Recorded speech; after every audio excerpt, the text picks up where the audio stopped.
Your market, I mean, it's a great idea. I think this is something that we all should be looking at, right? If we can get more Mm, people to convert from mm. drinking, maybe just from drinking beer to drinking wine, we'll have a booming industry, right? Yes, So, absolutely. so there's a big growth market right here in your own backyard, which is going to obviously, with Yes. things are going at the moment, it's going to be more important, I think, going forward. So, where are your wines sold? Mostly in South Africa? Are you exporting anything?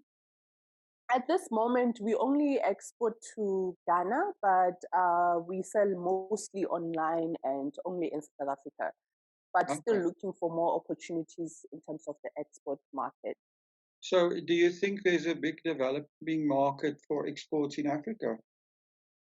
I think so. I certainly think so because I think, especially for South African wines, I think with the export marketing initiatives that we have done, I've seen that South African wines are not so much into various markets, especially in Africa.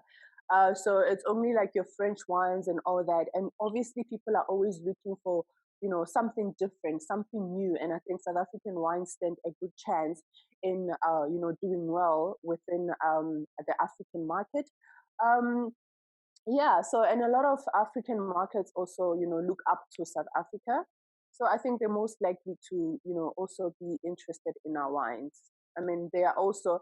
I can tell you that even for Botswana, for example, I know it's not really another country, but, but Botswana, I have a lot of inquiries regarding the wines from Botswana. That just also shows you that other people, especially within Africa, are most interested in our wines as well.